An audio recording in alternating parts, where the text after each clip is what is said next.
I've received a number of complaints about the practice of teasing upcoming content and frequently resorting to potty humor in the intros of my videos.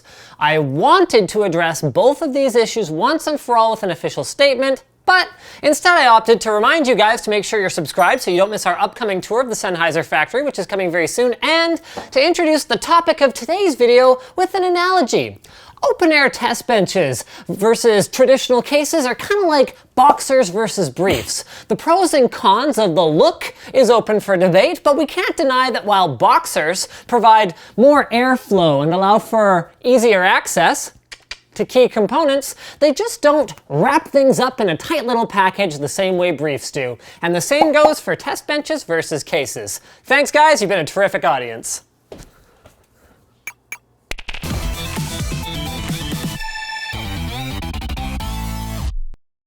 The Cooler Master Neptune 240M features an exclusive pump design and their new Silencio fans to provide impressive near-silent performance. Click now to learn more.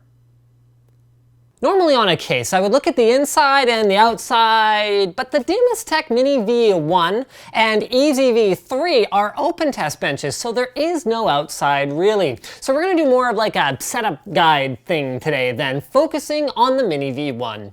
Start by taking off the aluminum thumb screws on the sides and sliding out the bottom tray. Screw the rubber feet into the bottom with your hands. Next, assemble the Vandal switches for the front by using the included wiring diagram.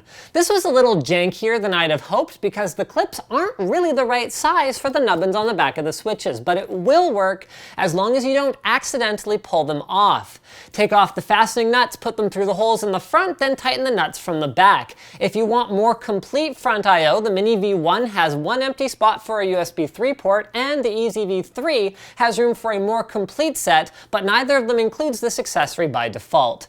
The next step involves one of the coolest pieces of case hardware I've seen in a while. The Mini V1 includes these nice tall metal standoffs that lock the board in place with so much strength that you can actually pick up the entire test bench by the motherboard if you really wanted to, but it still allows it to be swapped toollessly. It should be noted that my Easy V3 came with more traditional screw-mounted standoffs for some reason though. It's jank time again for this next step. The instructions simply say use the special M4 screws and M4 nut to attach the PCI support bracket, and I was like, okay, special, whatever that means. Turns out they meant this one. Then I went to install it, and while Dimastech could have simply put holes for this, instead they went with slits for some reason. You know, just in case your motherboard has its PCI slots in an unusual location or something. It's not a huge deal, but it meant that I had to actually put a graphics card onto the bench for a test fit in order to align it correctly. Next up is the Flex fan, and this has to be the most BA snake arm thing I've ever seen on a computer component anyway. The arm screws into either of the two threaded holes that are positioned for easy supplementary airflow over a multi-way graphics card setup or the CPU area. It's strong enough to hold a single 120mm water cooling radiator and fan, which is fortunate because while the Easy V3 features triple 120 or dual 140 radiator mounts on both sides, those are only suitable for a custom loop, so that means that neither of these test benches actually has any other position where a pre-filled dual 120 radiator could be installed. Back to the way most people will be using the Flex arm though, especially if they're using a CPU heatsink. For a fan, I still think the arm itself is great, but the bracket could use a little work. As it is, it requires a custom screw and nut, when with a wider hole, it could have just used standard fan screws, and I think a larger bracket, one with 8 screw holes, 4 for 140mm and 4 for 120mm, wouldn't have cost much more and would have given a lot more flexibility to how it can be used. Drive installation is taken care of by removing the appropriate drive cage, so just undo the thumb screws at the front and slide it forward, then by screwing 5 1/4" devices in directly, and by putting rubber grommets in place for your 3 1/2" devices, then screwing them in with the non-special screws for a nice, stable anti-vibrational mount. To mount the power supply, the manual simply says use 632 screws, something that won't be challenging for very experienced builders, but may give pause to newcomers to the computer assembly game. And then once those are in, you're pretty close to done. I initially didn't really like the power supply mount because it looked like it was just kind of going to end up hanging there. But once you put the bottom tray back in and then screw that in from the sides, it rests on it, and yeah, there's no flex left in the back of it, so no big deal there. The on-the-fly drive mount position on the left side of the Mini V1 is super handy. Just put the appropriately threaded thumb screws into a 2.5-inch or 3.5-inch drive with a rubber spacer in between, stick it in there, and slide it into place.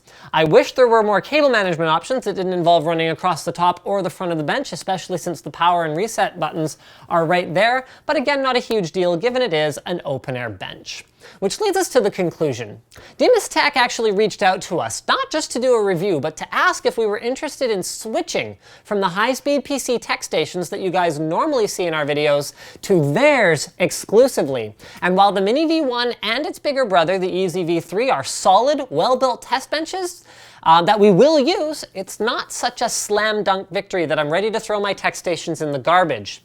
Let's start with where the high-speed PCs come away with an advantage. Number one is sheer speed. For a bench where motherboard swaps are a daily occurrence, the nylon posts are faster for two reasons. One, they are easier to slide on once the board is in position, and two, they are plastic, so you can move around faster without worrying about scratching the underside of a board, potentially damaging it.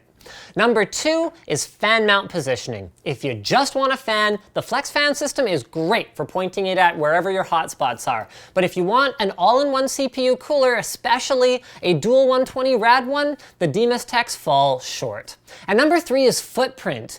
Even the Mini takes up more space on a desk than the XL ATX high-speed PC tech station.